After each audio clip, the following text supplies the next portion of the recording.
Hey guys, what's up? My name is Sky Webb and I'm here to talk about a true crime story that I cannot get off my mind. But before I get started, I just want to put out a little disclaimer that I mean no harm to any of the victims or the victims' families, and I wish everyone who was hurt within this story that most peace and solace either in rest or in recovery. With that out of the way, happy True Crime Thursday and happy fucking New Year! Here's to 2021, may it be better and brighter and blessed for all. Today's case is a really tragic one, and I wanted to do it for quite a while, but I just have never found the right time for it. Today, I'm just gonna do it. I've been waiting for ages, and it's not New Year's Eve themed, which I normally would do, but it is at a party, so I feel like that's kind of close enough, and it's about fucking time I just get it over and done with, because I don't know why, I just keep putting it off. I think it just disturbs me, but I think this is a good time to post it as like a PSA. Be careful at parties. Be careful tonight if you're watching this on New Year's Eve. Be careful. Stay with your friends. Don't wander off. Don't take drugs from people unless you know exactly what it is and are 100% sure. Just be careful, okay? Please, thank you. Today's case is the tragic death of Kenneka Jenkins. Kenneka Jenkins was only 19 years old at the time of her death, and she was attending a little party at the Crown Plaza O'Hare Hotel in Chicago, Illinois. So this party was on the 8th of September 2017. It was on a Friday night and it was inside one of the hotel suites. So they had just graduated and they had organized for all of the classmates to come and have a party at one of these suites. It was mainly a close friends kind of thing, but like most parties, they kind of got a little bit bigger and got more people invited. And so it kind of blew up a little, not huge, but more than what was expected. So Kenneka at the time obviously had just graduated and she had just gotten a new job. So she was super excited and really keen to celebrate, and so were her friends, and so that's why they all went together. They had organized for an older friend to call up and book the room, and then they actually used a fake credit card to secure it. And Kenneka didn't tell her mum about this party because she thought her mum wouldn't let her go, and she just didn't want to deal with the drama and the stress of being told no. She would rather just go, and if she got caught, ask for forgiveness rather than asking for permission. So she told her mum that she was just going out to see a movie with some of her friends, and that was it. She ended up driving her mum's car with a bunch of her friends with her, and they left at about 11:30 that night to go to the hotel. Once they got there, everyone was just drinking and hanging out, and there's actually a lot of footage of that online of the party if you guys want to go and check it out. I'm just not going to put it in here because there's so many random people in it that it's I don't know, it feels weird. At 1:15 a.m. you can see Kenneka walking through the hallway with her friends on the hotel security footage, and they might have had a few drinks, but they weren't wobbling, Kenneka wasn't stumbling or anything. She was just kind of chilling, you know. Then they realized that Kenneka's left her phone and her keys in the hotel room. So her friends, for whatever reason, leave Kenneka by herself and they go back to the hotel room to get her stuff. So we don't know what happened from then, but the next bit of footage that we can see is at 3 a.m. and all it shows is Kenneka stumbling out of an elevator, clearly intoxicated, not able to stand, not just wobbling, but fully just all over the place. She's literally swaying from one side of the hallway to the other side every time she tries to move forward. She's so gone. And this was in an area of the hotel that was supposed to be closed off. So she should never have had access to this part of the hotel, and for some reason it was open. So at this point, her friends had said that they lost her because when they left, they assumed she got into an elevator and went somewhere, but we don't know that for sure. All her friends knew at this point was that she was missing. They had her phone and her keys and they couldn't find her. So at this point, they were still looking for her. And then they decided to leave the hotel without Kenneka taking her mum's car and the phone with them. And this is what's really weird to me. I don't comprehend why they would ever think to leave the hotel without finding out where Kenneka is. That's beyond me. I don't understand why they would leave her in the hallway to begin with, even though she wasn't drunk. There was multiple of them. They could have all gone together, or one could have stayed with her. Like, you should not split up. So around 4:30 a.m, they ended up calling Kenneka's mum and letting her know, hey, we were at this party, we were at the hotel, we can't find her. They told her mum that she had only had one drink, which from the footage, she had something more than one drink. Like, whether it was she got drunk or whether it was someone had given her something, I don't know. No one knows, but she was gone. She had not just had one drink. And like, we also don't know whether or not her friends said she only had one drink because they just didn't want her to get in trouble, or whether she actually had one drink. Like that, yeah, we don't know. So now Kenneka's mum calls the police and tries to report her missing, but it obviously hasn't been enough hours to really like formally make a missing persons report. And the 911 dispatcher was not dismissive necessarily, but definitely sort of tried to play it down and sort of reacted as though the mum was just overreacting. They're like, are you sure she hasn't just gone to her friend's house? Like, are you sure she hasn't done this? You should really just wait it out. Like, just pretty much didn't want to waste resources going and looking for this drunk girl that, you know, didn't tell her mum, and they assumed she was just doing what she wanted to do.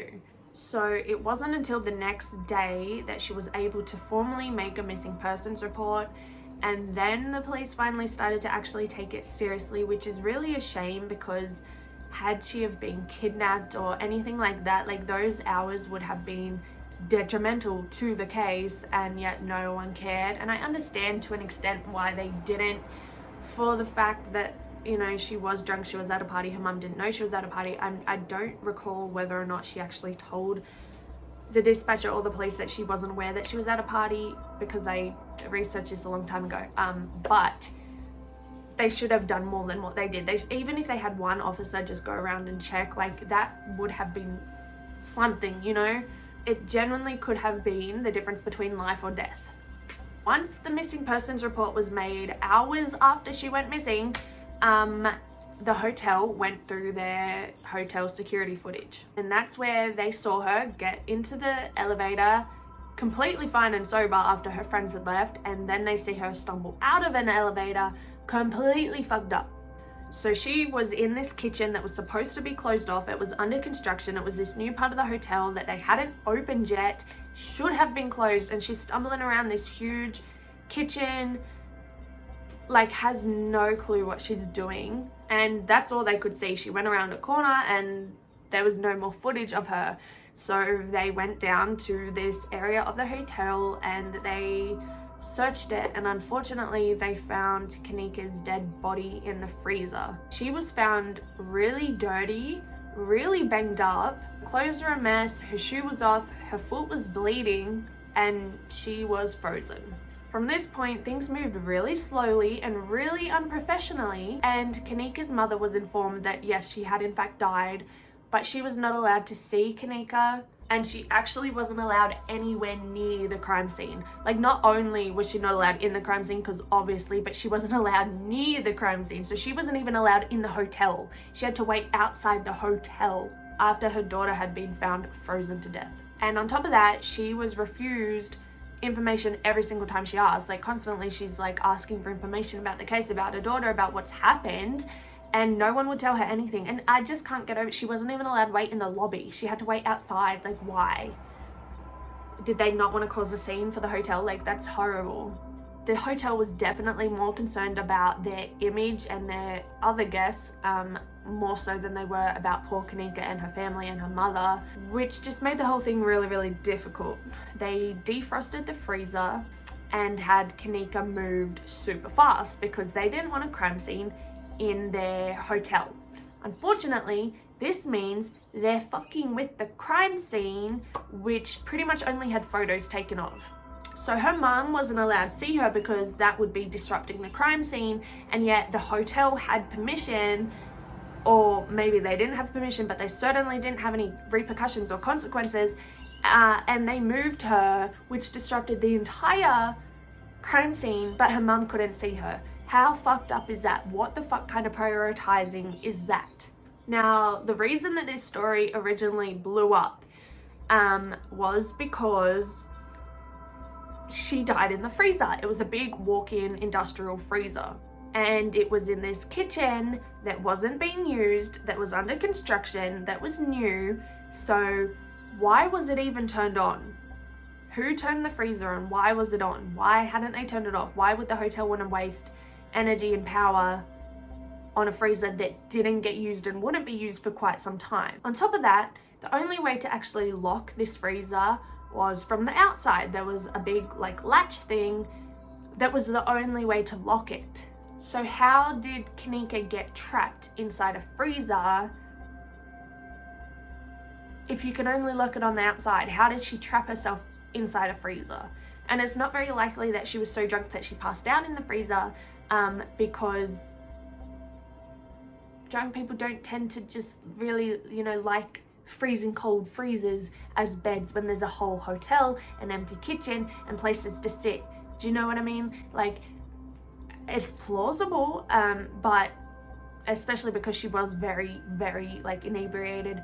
But when there's so many other options, why would she have chosen to chill in a freezer? That was a poor choice of words. And also, how did she get into the freezer when she was so drunk that's how she even ended up on that floor, because she was pressing random buttons on the elevator, presumably?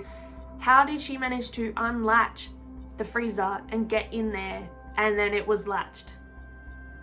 How did she do that? People started to speculate that she might have been drugged or spiked, or even potentially assaulted and left for dead. So obviously she was super out of it. It's plausible that she thought that the freezer was an exit. Maybe she was even just curious and wanted to know what was in there, or maybe she was hungry and thought there was food in there. But it seemed super unlikely that she would have gotten trapped in there herself, because it's a big industrial freezer. It's a big heavy metal door. So for her to have opened that door, which would have been hard and heavy for someone who's that drunk, first of all, if she could open it, then she can open it again to get out. Do you know what I mean? And also, if it's so heavy, why would she open it to then try and pull it closed behind her? It's not going to swing closed behind her. It had to be closed. So what reason would she have? Why would drunk Kenneka go into the freezer? It mustn't have been because she was hungry, because there was no food in there. So even if it was because she was hungry, she would have left straight away. Why would she ever have gone in there and then closed the door behind her and then not been able to get back out? I understand that she was very, very drunk, and there's so many different variables in this situation and in this case. But to me, in my head at least, it just doesn't seem likely that she would get in but not get out. And it just doesn't make sense to me that she would close the door. How would the door close behind her? It's a massive, heavy door. And she's off her head drunk. Or, I don't know. But how? I just don't get how she could close it. When they did Kenneka's autopsy, the only drug that they found in her system was an epilepsy drug. It was medication that was never prescribed to her. She didn't have epilepsy, so they were really confused as to why that was in her system. But they said there was only a small trace of it in her system, and there was also no illicit drugs, so it seemed really unlikely that she would have been spiked. This medication that was in her system, though, that was found to have that had been known to increase the effects of alcohol, so that might have explained why she was so intoxicated, or seemingly so intoxicated, without really leading up to it, which that to me sounds like it could have been a spiking her drink situation, because if she only had 1 or 2 drinks, which is what her friends actually said, then if you wanted to get someone but couldn't get your hands on other drugs or more serious date rape type of drugs, a good way to get a girl intoxicated is to put a little bit of your own epilepsy medication in and get them fucked up. And that's obviously what it did, and it doesn't seem likely that she took it herself, because she wasn't on epilepsy medication. But I mean, someone could have offered it to her and then she decided to take it. I don't know, we don't know, no one is ever gonna fucking know, and it drives me nuts. But police pretty much determined that there was no point investigating like a date rape situation or like a drugging situation. They just thought that she got too fucked up and she walked into the freezer and she killed herself by accident. On the 6th of October 2017, the medical coroner office, they ruled her death an accident. And that same day, the police released a statement saying that they didn't and hadn't suspected foul play. After this, Kenneka's mum came out and said that she wants a second autopsy done. She wants to double check, triple check that her daughter hadn't been sexually assaulted or assaulted in any other way. And she asked, demanded really, from the hotel the footage that actually faces the freezer door. And she claims that once everything had been removed and she was finally allowed access into the kitchen and the freezer, she saw for herself that there was a camera like aiming towards the freezer that would have, if turned on, gotten all of that footage. She also claims that when she mentioned it to a police officer at the time, the police officer snapped at her and said, there is no such camera. Like, but again, like, I guess we don't know whether or not Kenneka's mum's claim is like legitimate or not. I don't see why she would lie about that and like send them off in a direction that isn't possible. That doesn't really make sense. Her mother has said on more than one occasion that she 100,000% believes that this death, her daughter's death, involves a cover-up. She completely holds the police and the hotel responsible because obviously they acted really unprofessionally, really acted in haste and didn't give her the proper investigation that she deserved. The hotel didn't give her, you know, the time, and the police the time that they needed to give this case justice. And so she will never forgive the hotel or the police for wronging her like that. The police reportedly had an anonymous phone call made to them claiming that Kenneka and her friends were actually a part of the Bloods gang and claiming that she was killed for $200 in, you know, relation to this like gang. And this is a really popular theory that a lot of people genuinely believe in, because in a lot of that footage where everyone's like hanging out and partying, there's a lot of people in the background like throwing up gang signs. And so people think that this might be a legitimate reason that someone would kill her because of this gang war crap. And it seems likely that they would, you know, spike her.